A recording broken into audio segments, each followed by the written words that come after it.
Friends, welcome to TEMS IE Static. So we are back with the videos on art and culture. और अभी तक हम art and culture में क्या देख चुके हैं? We have seen what is culture, about the Indian culture, and then we have seen the modifications in culture through the ancient period. तो ancient ages में कैसे कैसे changes आए थे वो हमने पूरा देख लिया था. And like I told you, from this video we'll be starting with the medieval ages. Medieval ages में क्या चेंजेस आए थे अब से हम देखेंगे. And before starting I will say कि प्लीज हमारे वीडियोस को लाइक कीजिए. This is just the starting of our channel, that's why we are saying this to you. Please give us likes. आप वीडियो देख रहे हो तो एक लाइक करने में I don't think it would take longer.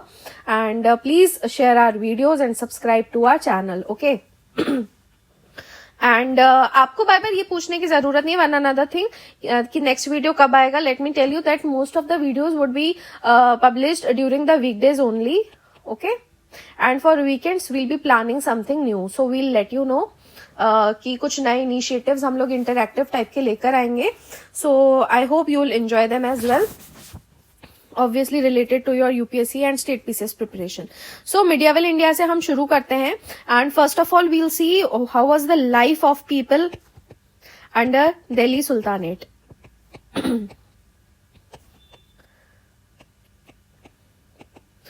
Okay.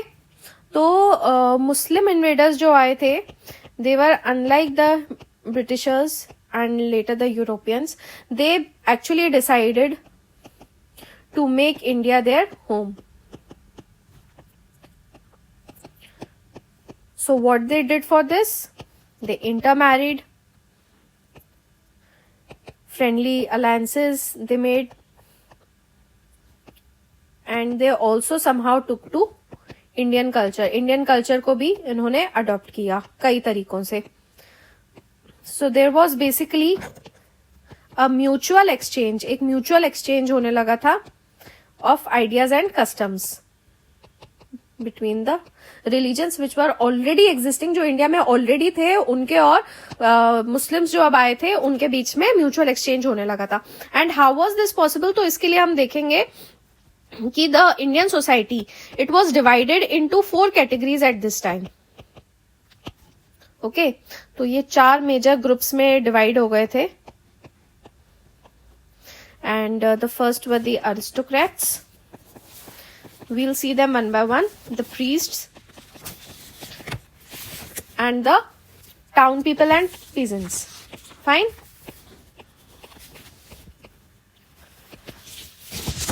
और हम देखेंगे हर ग्रुप में जो है इंटरमिंगलिंग हो रही थी और दोनों मतलब जो हिंदूज थे मुस्लिम्स थे दोनों हर ग्रुप में प्रेजेंट थे.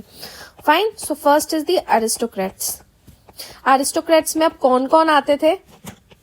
So these comprised of the sultan and his relatives,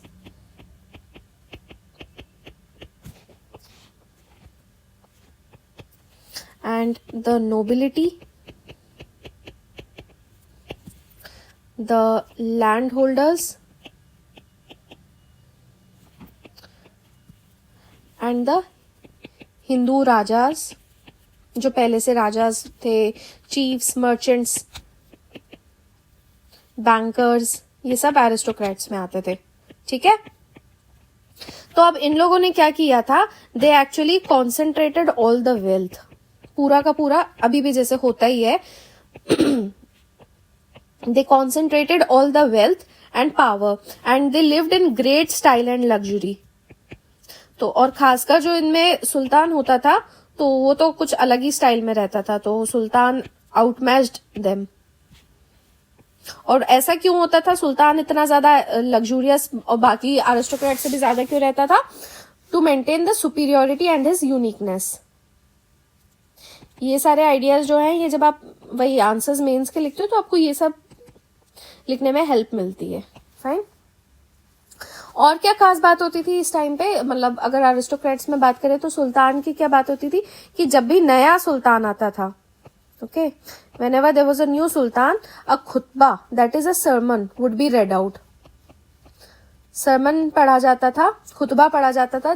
जो फ्राइडे की प्रेयर्स होती थी, नमाज होती थी, तो उसमें जो लोकल इमाम होते थे वो खुतबा पढ़ते थे, तो वो सुल्तान के नाम पे पढ़ा जाता था. Okay. So khutbah was read out in his name in Friday prayers. और इसके अलावा और क्या होता था, खुतबा पढ़ने के अलावा उसके नाम पे कॉइन्स स्ट्रक किए जाते थे, coins were struck in his name, okay. And एक डिस्टिंक्शन बनाने के लिए कई सारे जो ऑफिसर्स रहते थे, ऑफिसर्स और servants, they would live along with him, मतलब उसके ही हाउस होल्ड में रहते थे, officers and servants, they would live at royal house hold, उसको सारी सर्विसेज प्रोवाइड करने के लिए, ठीक है। So this was about the aristocrats. Next देखते हैं द प्रीस्ट्स, ओके। तो प्रीस्ट्स भी दो तरीके के थे यहाँ पे। एक तो थे हिंदूज में कौन थे प्रीस्ट्स में, ब्राह्मण्स, ये हमने बहुत अच्छे से एंशिएंट में देख लिया है। तो ब्राह्मण्स अभी भी यहाँ पे प्रीस्टली कैटेगरी में थे। एंड मुस्लिम्स में थे उल्लेमाज, ठीक है। और इनको क्या किया जाता था, they were given grants of tax free land, tax free land का इनको ग्रांट दिए जाते थे। ये भी काफी पावरफुल रहते थे। एंड दीज उल्लेमा specially they had great influence, इनका बहुत ज्यादा इन्फ्लुएंस रहता था सुल्तान्स के ऊपर। और ना केवल इन्फ्लुएंस इनका रहता था, ये जो वहां की उस टाइम की पॉलिसीज रहती थी उनको भी ये इन्फ्लुएंस करते थे, मतलब अपने मन मुताबिक उसको कर लेते थे।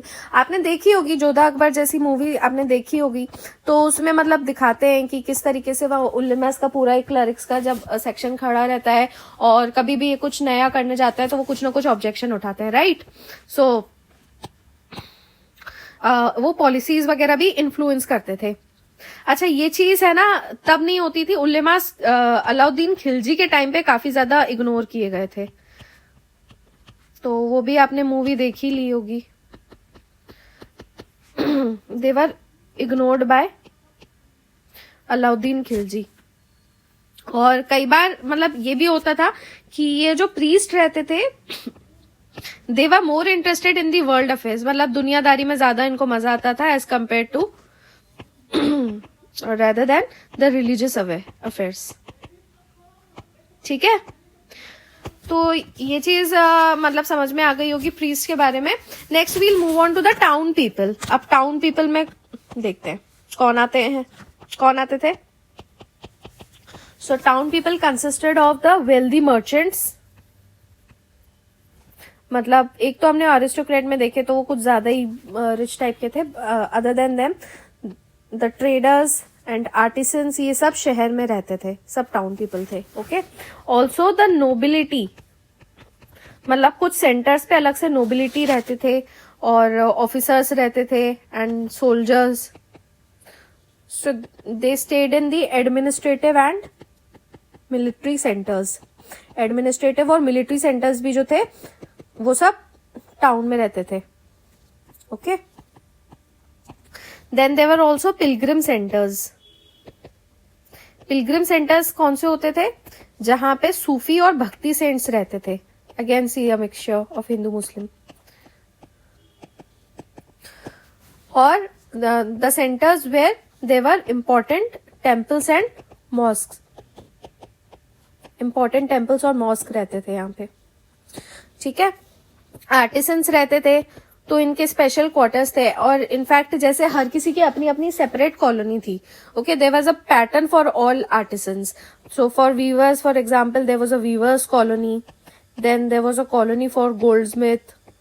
इस तरीके से अभी भी कई जगहों पे इंडिया में आपको ये देखने को मिलेगा। And they were quite encouraged, इनके जो कई सारे लग्जरी गुड्स होते थे, मतलब ये जैसे रॉयल हाउस होल्ड के लिए बनाते थे, वो भी अलग से बनाते थे, और इनके कई सारे लग्जरी गुड्स एक्सपोर्ट भी किए जाते थे, they were exported. And they were employed by the royal कारखानाज। तो रॉयल कारखानाज या रॉयल वर्कशॉप जो होती थी वहां पे ये ऐसी गिफ्ट्स प्रोड्यूस करते थे जो कि फिर सुल्तान दूसरे को दे सके, given away by Sultan, okay. I hope you are enjoying this content. Please give me your reviews. Next were the peasants. Peasants कहाँ पे रहेंगे, villages में। इनकी कंडीशन कैसी रहेगी, सबसे बुरी, worst ऑफ। और इनके ऊपर अब क्या आता था, इनको क्या फायदे मिलते थे, इनको मिलते थे ह्यूज टैक्सेस पे करने पड़ते थे to the state as land revenue.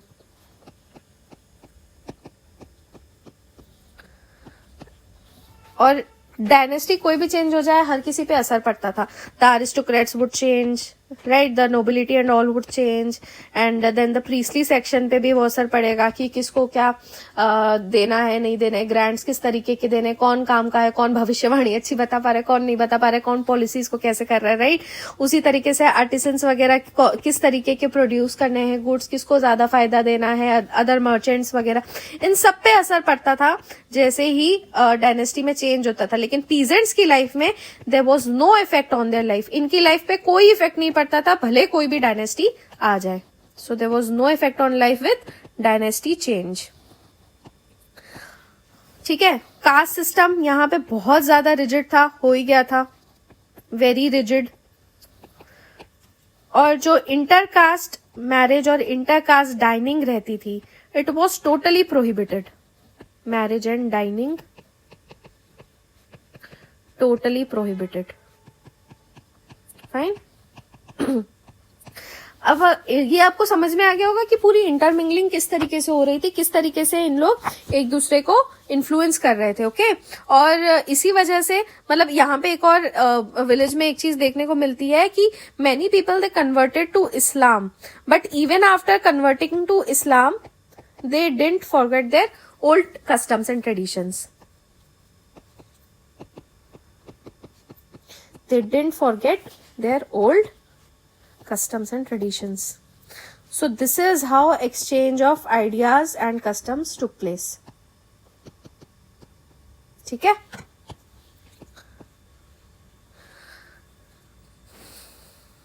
बार बार आपको नोट्स के लिए भी नहीं बोलना है, मैं बार बार कहती हूँ कि आप जैसे सुन रहे हैं लेक्चर को तो आप उसी टाइम पे है ना लिखते जाइए अपने नोट्स, आपको याद भी रहेगा, आपको रिवाइज भी होते बनेगा, अपनी राइटिंग में लिखा होगा। वरने बने बनाए नोट्स जब भी मिल जाते हैं ना तो वो फिर इधर उधर पड़े रहते हैं, ओके। ट्रेड की अब बात करें तो ट्रेड कैसा था इस टाइम पे, इट वाज फ्लरिशिंग।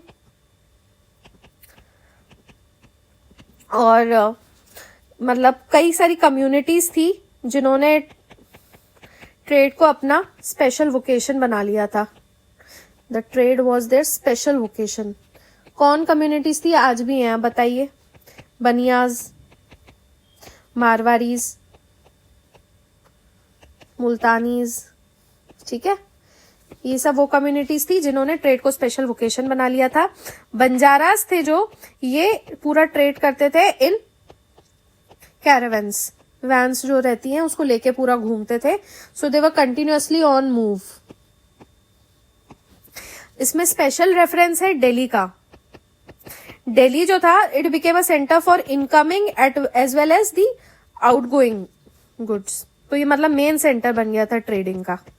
और let me tell you one thing कि आज भी यही फैक्ट है, दिल्ली में मतलब खुद की जितनी मैन्युफैक्चरिंग वगैरह नहीं होती है, ट्रेडिंग ज्यादा होती है यहाँ पे, ठीक है। बाहर से लाके गुड्स वगैरह, सारी कॉलोनीज भी ऐसे ही बनी हुई है कि आप देखोगे तो मतलब ट्रेडिंग ही मेन होती है, ओके। सो इनकमिंग जैसे क्या रहता था, राइस आता था from east, then sugar from Kannauj, ये तब की बात बता रहे हैं, wheat from Doab and fine silk from south. उसके बाद में फिर इसको बाहर भेजा जाता था। And also there was incoming the goods from outer from foreign countries. Foreign countries से भी कई सारी चीजें आती थी, लाइक ईस्ट अफ्रीका, अरेबिया और चाइना से भी हमारे यहाँ पे इंपोर्ट्स होते थे, ओके। और one more special thing, Delhi के बारे में इब्न बतूता इसने कुछ बताया है। इसने कहा है that Delhi was a magnificent city. बहुत तारीफ की है, इनको कुछ ज्यादा ही अच्छा लगा होगा, क्या बताओ, उस टाइम पे भी आके कुछ मोमोज वगैरह खाए हो, ठीक है। So Delhi was a magnificent city, the trade was increasing, money use बहुत ज्यादा इंक्रीज हो गया था, और सिल्वर टंका जो था ना वो बहुत ज्यादा प्रिविलेंट था। सिल्वर टंका और the coin, this was in use. और ये सबसे ज्यादा कॉमन था मनी में। एंड किसने इसको इंट्रोड्यूस किया था? It was introduced by Iltutmish. Okay, there is a question for you. Iltutmish की रेन कब थी ये बताना, और इब्न बतूता कब आया था ये आपको बताना है, ठीक है। वेट्स इस टाइम पे भी यूज किए जाते थे। इनफैक्ट वेट्स बहुत रिसेंटली तक यूज किए जाते थे, जब तक मेट्रिक सिस्टम नहीं आया है।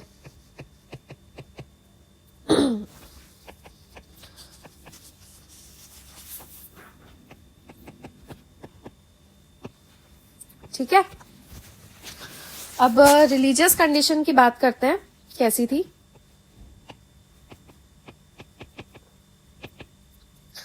तो हमने लाइफ देख ली, हमने सोसाइटी कैसे डिवाइडेड थी वो देख लिया, फिर हमने ये देख लिया कि ट्रेड किस तरीके से चल रहा था, फ्लरिश कर रहा था, दिल्ली के बारे में देख लिया। अब हम रिलीजियस कंडीशन देखेंगे। इस्लाम के आने की वजह इस टाइम पे क्या थी, मतलब क्यों इजीली स्प्रेड भी हुआ? आने की वजह तो चलो कुछ होती, लेकिन स्प्रेड कैसे इजीली हुआ इंडिया में? द रीजन वॉज कि हिंदुइज्म यहाँ पे बहुत ज्यादा डीजेनरेट हो गया था। Degenerated due to what were the reasons? So the reasons were superstitious beliefs.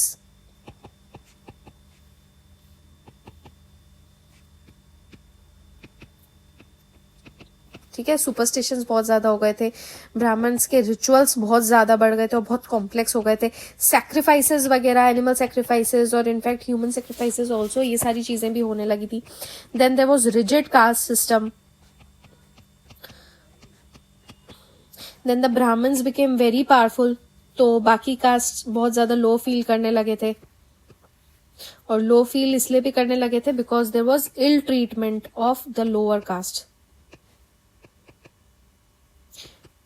ठीक है, तो this is a direct answer for you कि मतलब in the medieval period what was the situation of Hinduism and how Islam spread so easily. Okay, अब इस्लाम जो as a new religion आया था तो ये भी क्यों, मतलब इतना, दूसरा रीजन भी आप कह सकते हो इसमें कि क्यों स्प्रेड हुआ, बिकॉज इट टॉक्ड ऑफ, उस टाइम पे नया नया था। तो वही बात है कि जब हमारे भी हिंदूज के भी ये सब आए थे, वेदास उपनिषद आए थे, तो उस टाइम पे बहुत नया नया था, तो दे वर वेरी लिबरल। आपने देखा था कि ऋग्वेद पीरियड में काफी डेवलप्ड सोसाइटी थी, बट ग्रेजुअली इट स्टार्टेड डीजेनरेटिंग, है ना।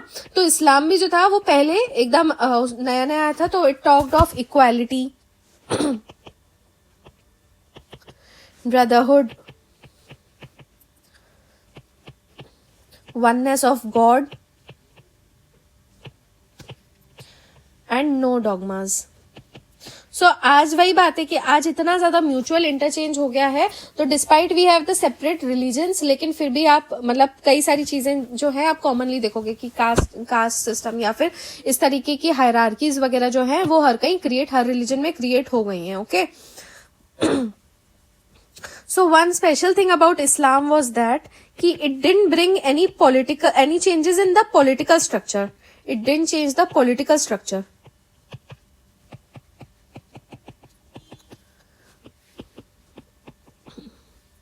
But it changed the social pattern. It changed the social pattern of society. कैसे बदला? Via the emergence of Sufi movement, और उसी से इंस्पायर्ड जो थी, या उसी टाइम पे कह लो जो थी, वो थी भक्ति movement. Okay, so I'll end this lecture over here.